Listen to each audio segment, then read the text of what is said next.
Сәлеметсіңдер ме, құрметті оқушылар? Сабақтың тақырыбы жануарлар саны неге азаяды? Бүгінгі сабақта адам әрекеті салдарынан жануарлар санының азаятынын білесіңдер. Балалар, мына суреттерге мұқият қараңдаршы. Не байқап тұрсыңдар? Дұрыс, өрт болып жатыр. Өрт дегеніміз ол табиғат апатына жатады. Кейде өрт адамның әрекетінен де болады.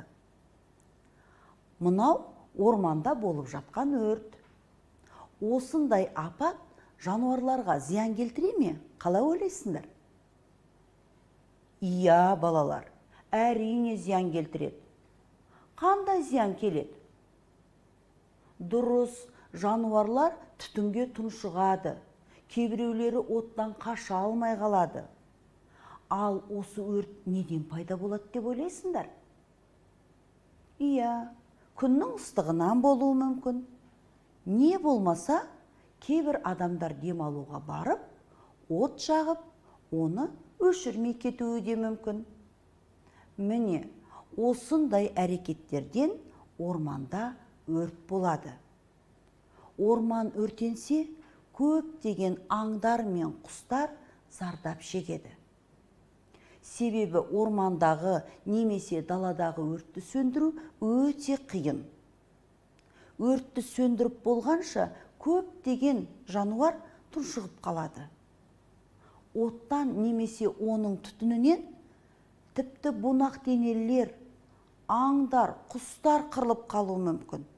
Жануардың ұясы да, жұмыртқасы да, балапаны да жанып кетуі мүмкін.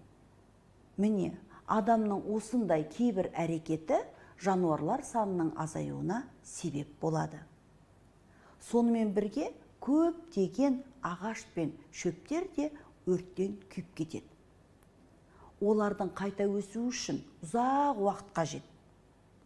Ал балалар, мынау батпақты жер.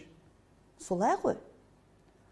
Ал мына суретте батпақты жерді құрғатып жатыр. Батпақтарды құрғату пайдалы ма?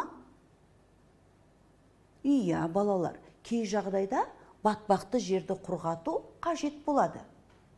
Бірақ барлық жерді құрғата беру зиян. Неге? Себебі есептемей барлық батпақты жерді құрғата берсе, кіші өзендер тартылып қалады. Ал оның әсерінен ірі өзендердің де суы азаяды. Өзендердің суы азайса, ол жерлерде құрғақшылық болады. Құрғақшылықтан көптеген өсімдіктер қурап, жануарлар жойылып кетеді. Олар қорегінен, тіршілікке қажет жағдайлардан айырылады. Сол себепті жаппай барлық батпақты жерлерді құрғатуға болмайды. Өйткені батпақты жерде тіршілік ететін жануарлар да бар. Барлық батпақты жерді құрғатып тастаса, сол жерде тіршілік ететін жануарлар қайда барады? Әрине, онда олардың баратын жері жоқ болғандықтан, олар тіршілік ортасынан айырылып қалады. Адам өз іс-әрекеттерімен табиғатқа пайда да келтіре алады. Мысалы, жас ағаштарға жарық мол түсіп, оның жақсы өсуі үшін қураған ағаштарды кеседі. Кесілген ағаштардың қалдығын жинап, тазалайды. Сонымен бірге, қураған ағаштарды кескеннен кейін, ол жер босап қалатын болғандықтан, қайтадан жаңа өскіндерді отырғызады.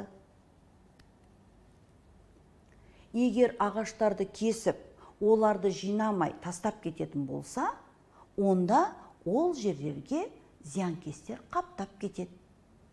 Зиянкестер өсімдіктердің жақсы өсуіне кедергі келтіреді.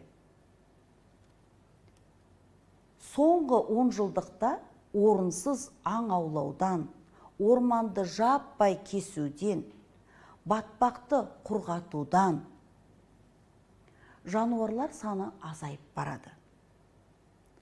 Тағы бір мысал, жыл сайын Амазонканың тропикалық ормандарында ағаштар өте көп мөлшерде кесіледі екен. Кесілген ағаштардың орны мыңдаған футбол алаңындай жерді алып жатыр дейді. Ал осының әсерінен ормандағы сирек кездесетін жануар мен өсімдік түрлері жойылып бара жатыр.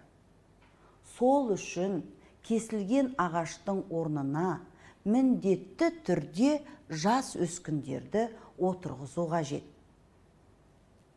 Ерте заманда адамдар аң аулады. Солай ма, балалар? Ал олар не үшін аң аулады? Дұрыс айтасыңдар, балалар. Күн көру үшін, азық табу үшін аң аулады. Оларда сатып алатын ақша да, дүкен де болмады. Олар аң аулауға мұқтаж болды. Ал қазір кейбір адамдар неліктен аң аулайды деп ойлайсыңдар? Қазірде азық табу қиын ба? Ақша тапшы болып, дүкендер жоқ болып тұрма? Дұрыс айтасыңдар. Қазір дүкендер өте көп. Барлық дүкенде азық түлік жеткілікті. Адамдарда ақша да бар. Онда қазіргі заманда аң аулаудың қажеті бар ма? Иә, балалар. Қазіргі заманда аң аулаудың еш қажеті жоқ. Онсыз да жануарлар саны азайып барады.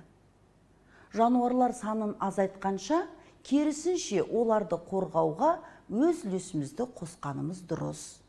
Енді, балалар, жалпы жануарлар тарауын мына тірек сызба арқылы қорытындылайық. Жануарлар ашық кеңістікте, тауда, орман мен су қоймада тіршілік етеді. Ашық кеңістікте сүтқоректілер мен бауыры мен жорғалаушылар мекен етеді.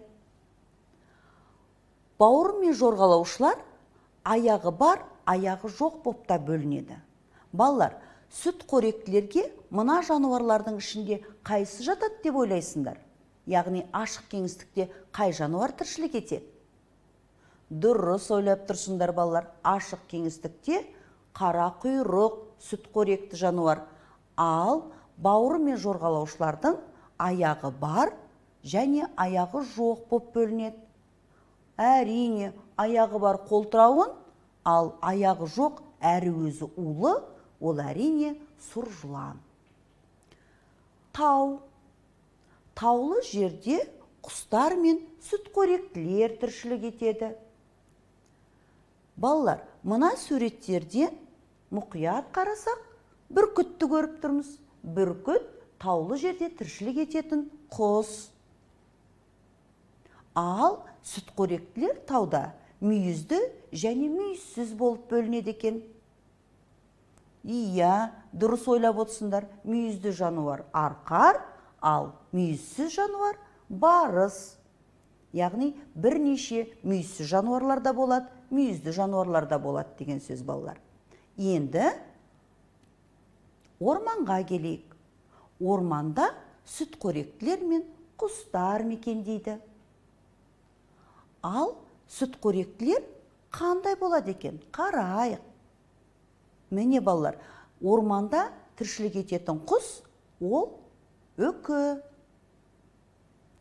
Ал сүтқоректілер онда ірі де болады және ұсақ та болады. Ірі сүтқоректі аю болса, ұсақ сүтқоректі қоян. Тамаша, балалар. Енді су қойма жануарларына келейік. Ал су қоймада балықтар мен қосмекенділер тіршілік етеді. Балықтарды әрине түсініп тұрсың. Мөңке балығы бұл балықтар тобына барады. Ал осы балықтардың да ішінде сүтқоректілері болады. Мысалы, дельфин. Ал қосмекенділерге бақа жатады. Міне, балалар, бұл жануарлар су қоймада тіршілік етеді. Олай болса, балалар, бүгінгі сабағымызды қорытындылайық. Адам әрекеті салдарынан жануар санының азаятынын біліп, оларды не үшін қорғау керектігін түсіндіңдер. Осымен балалар, сабағымыз аяқталды. Сау болыңдар.